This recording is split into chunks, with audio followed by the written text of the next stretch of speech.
यत्र काले तो न आवृत्तिम आवृत्तिम चैव योगिनः प्रयांता यान्ति तम कालम वक्ष्यामि परतर्षभ।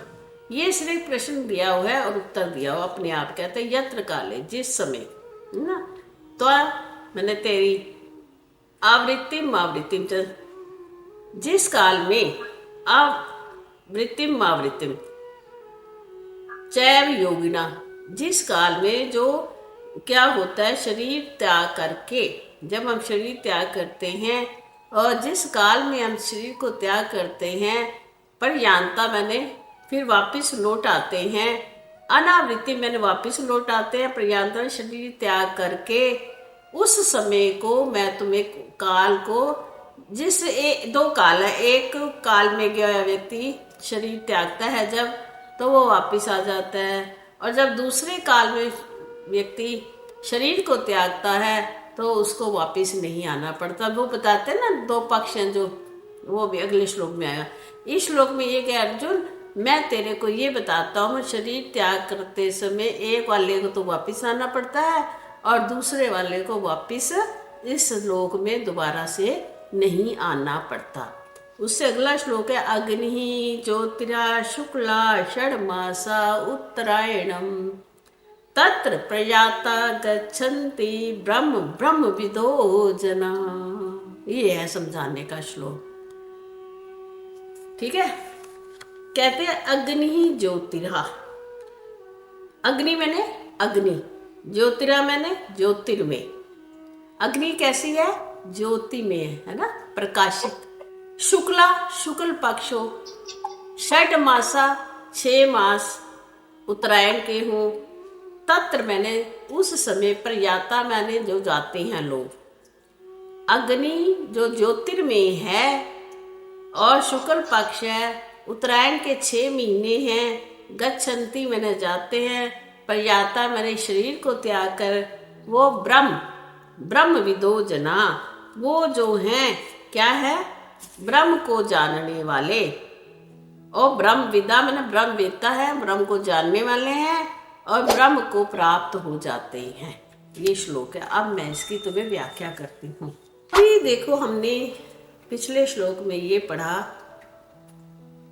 कि उस पुरुष की हमें छानबीन करनी चाहिए, उस पुरुष को हमें ढूंढना चाहिए, उच्च सच्चिदानंद घन को हमें ढूंढना चाहिए, जिसके भीतर ये संसार व्याप्त है और जो संसार के भीतर, सबके भीतर रहता है। वो भगवान, वो परमपिता परमात्मा, उसको भक्त लोग अनन्य भक्ति के द्वारा ढूंढते हैं, है ना। अब भगवान श्री कृष्ण कहते हैं कि हे अर्जुन, मैं तुझे एक और बात बताता हूँ कि जब जीव शरीर का त्याग करता है, जिस समय वो शरीर त्याग करता है, वो किस समय त्याग करता है, किस समय त्याग करने वाले व्यक्ति को इस दुनिया में वापस आना पड़ता है और किस का त्याग करने वाले को इस संसार में पुनः वापस नहीं आना पड़ता। 2 बातें कही हैं।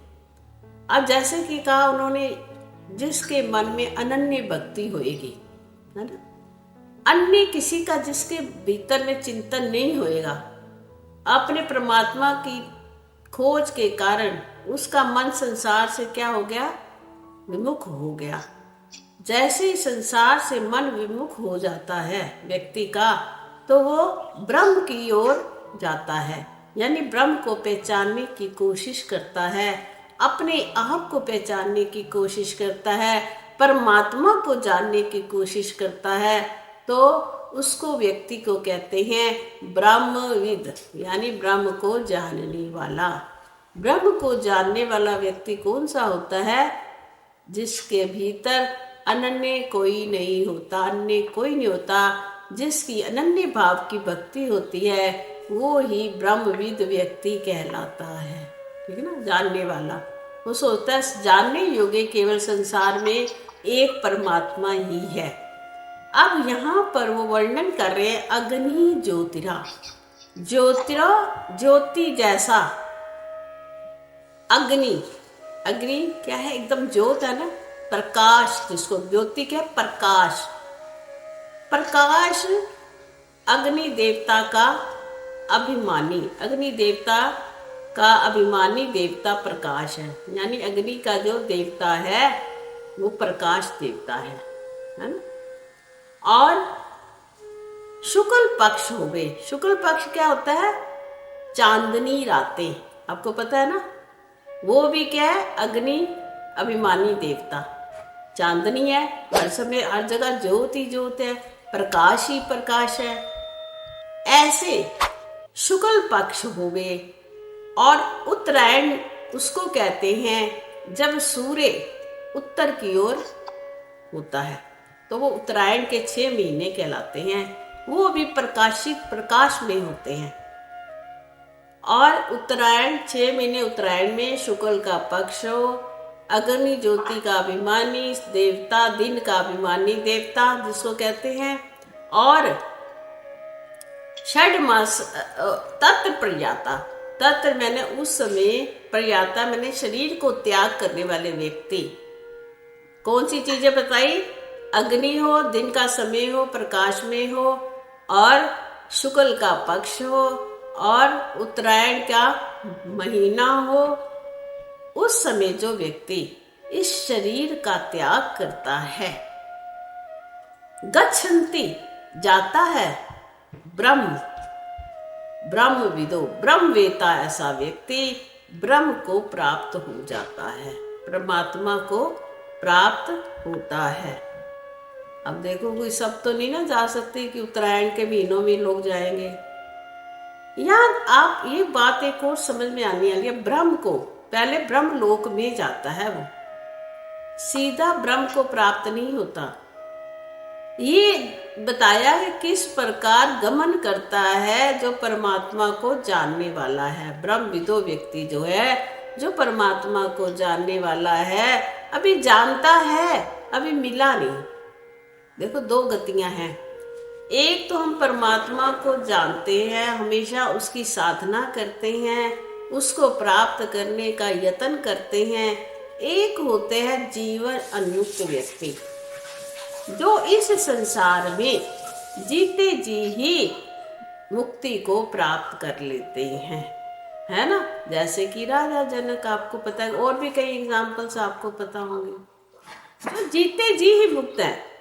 उनको जीते जी किसी चीज का बंधन नहीं है, वो किसी भी समय जाए उनको कोई बंधन नहीं है।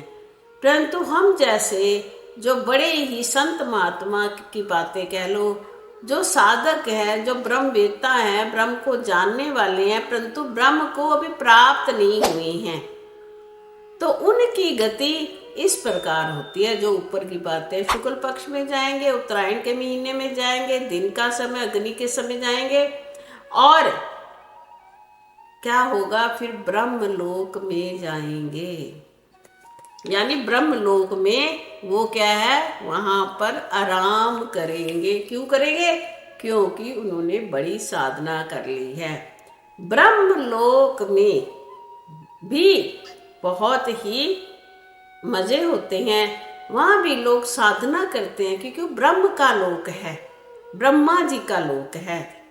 ब्रह्मा जी स्वयं भी साधना करते हैं, और वहां उस लोक में जो जाता है वो भी साधना ही करता है, परमात्मा की प्राप्ति का यत्न करता है।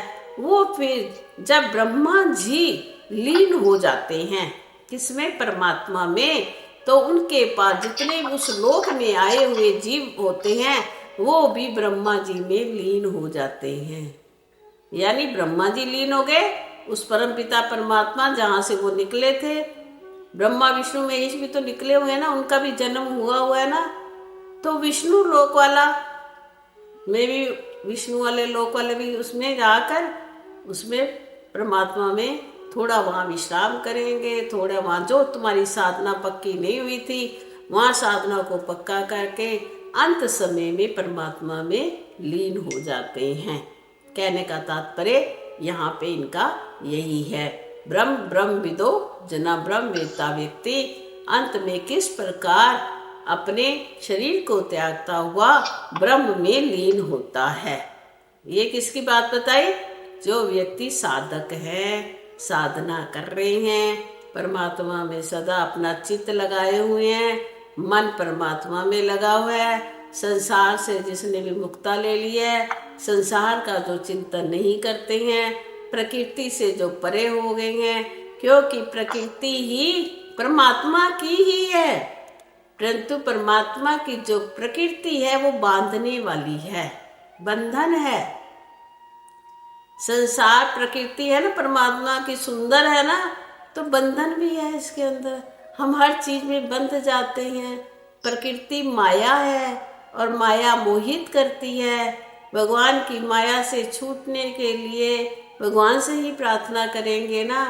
अब हमें किसी ने बंधन में डाल दिया है ना, किसी ने हमें जेल में बंद कर दिया, तो जेलर को ही कहेंगे, तब कहे जेलर भी तभी छोड़ेगा हमें जब हमारा बर्ताव जेल में अच्छा होएगा, तभी छूटता है ना कैदी।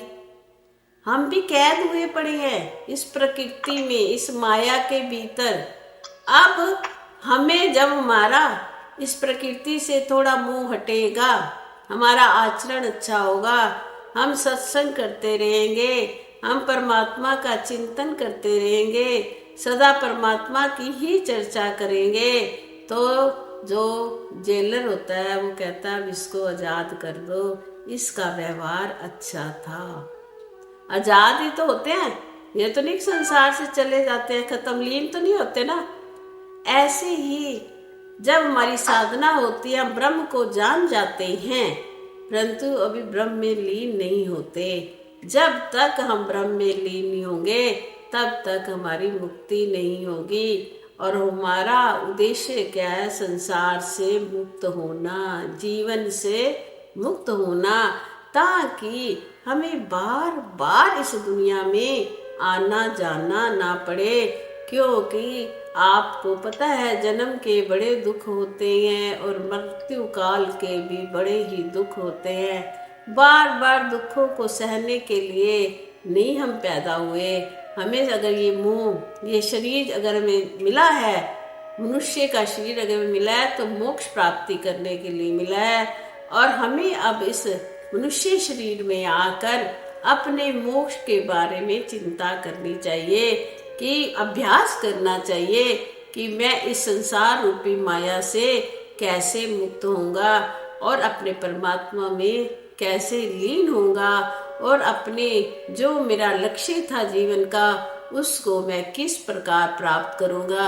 यही महापुरुष हमें सिखाते हैं, यही गीता हमें सिखाती है, यही रामचरितमानस हमें सिखाता है, यही गुरु ग्रंथ साहिब हमें सिखाते हैं कि हे मानुष, तू अपनी जात पहचान, तू कौन है। वाणी भी यही कहती है। इसलिए हमें सबको क्या है, परमात्मा से मिलने का यत्न अवश्य करना चाहिए। हरि